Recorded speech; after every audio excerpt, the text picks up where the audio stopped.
ever catch yourself, like, looking around at all this technology, and wondering, like, are we really making things better? Where are we even going with all this? It's something I've been thinking about a lot lately. And Michel Serres, in his book Statues, seems to be grappling with some of these same questions. Okay.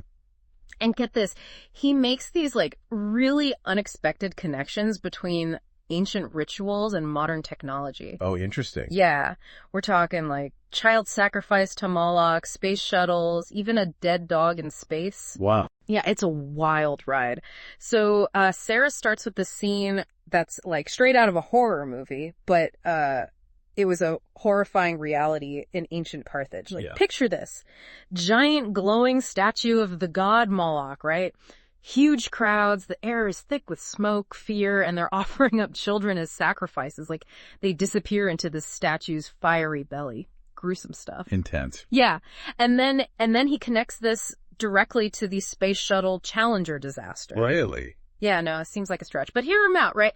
So he points out these, like, eerie similarities, the massive crowds, the complex machinery, those astronomical costs, the specialized technicians. Yeah. Everyone's focused on this incredible feat, and it's all aimed at the heavens.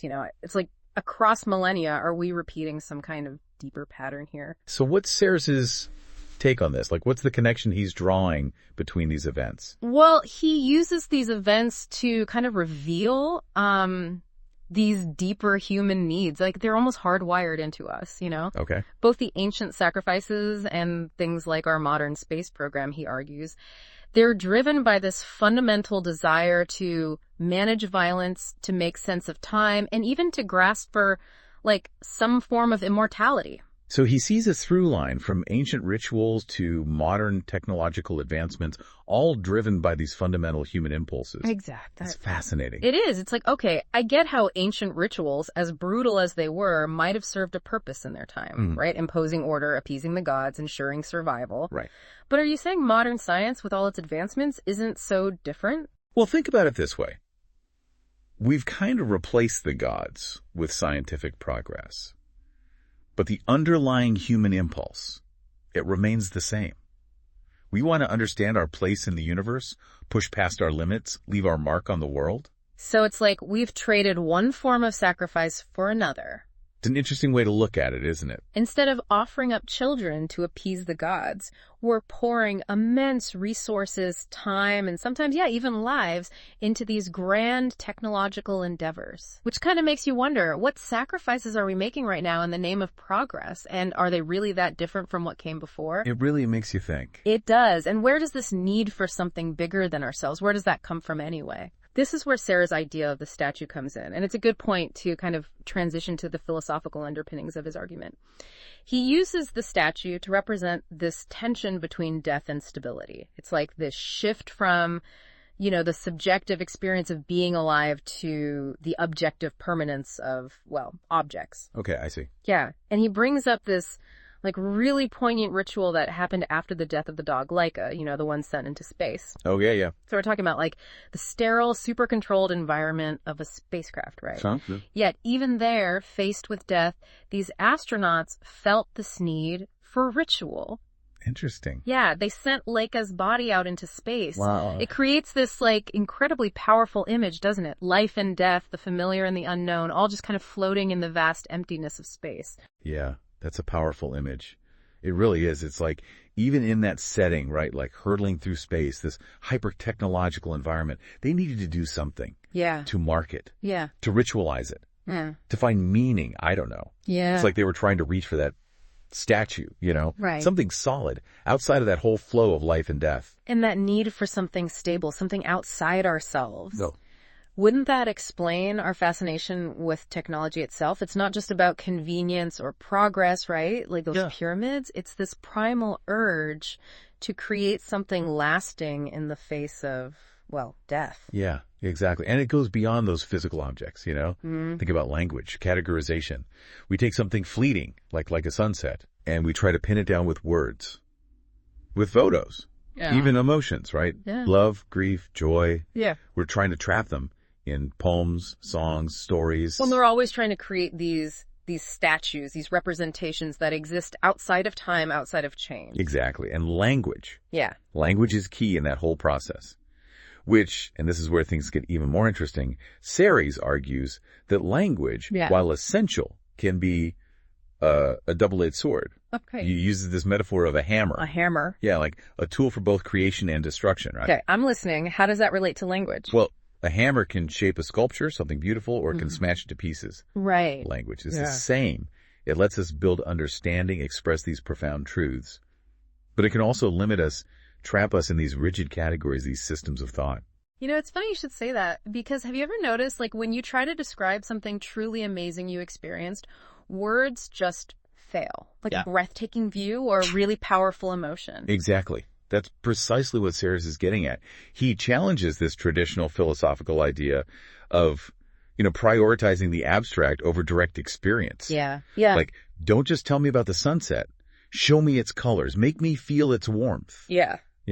It's like when people get so caught up in political labels, they lose sight of the actual issues, like liberal, conservative, whatever. There you go. Perfect example. Those labels, they're like statues.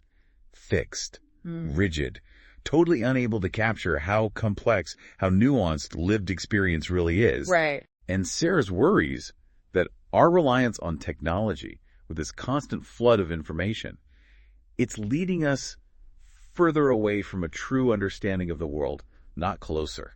It's like we're drowning in words, data points, virtual experiences, but we're still thirsting for something real. Yes. Meaning, genuine connection. So what's the solution then? Are we doomed to be trapped in this linguistic labyrinth?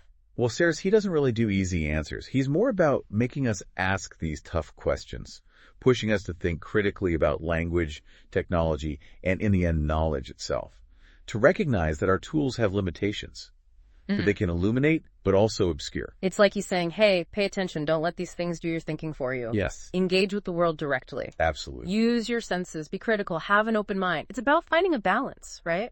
Exactly. One that values scientific thought, rigor, all that, but also appreciates the richness of lived experience. Yeah. And that awareness is crucial because otherwise we fall into the trap of what Serres calls the Tower of Babel.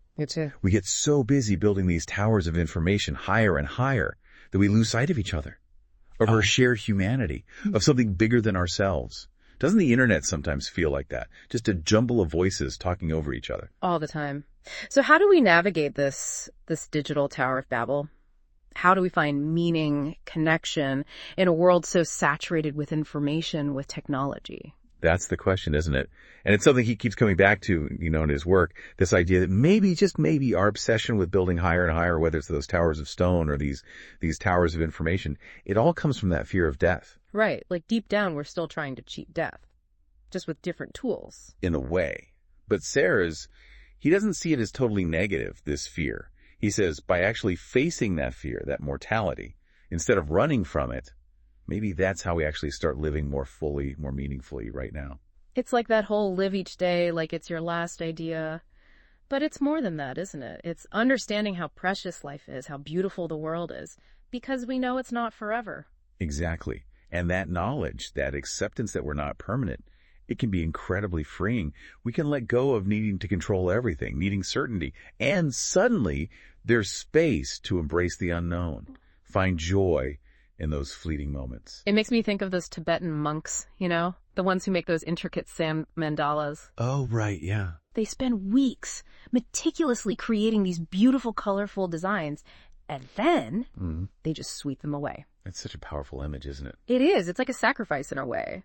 But it's also a celebration of impermanence. That cycle of creation, destruction, creation, it's all connected. It's like Serres is urging us all to be more like those monks. Create with intention, appreciate the beauty of it all, but then let go of the outcome. So instead of fearing death, we embrace it.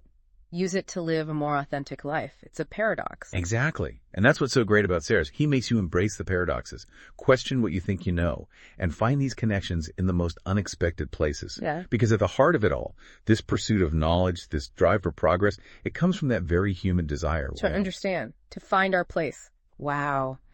This deep dive has been quite the journey. We started with child sacrifice, traveled through the space age, pondered sculptures, and got lost in the complexities of language. And somehow, Serres ties it all together. Makes you wonder what sacrifices we're making now, individually, as a society. In the name of progress, are we sacrificing our connection to nature?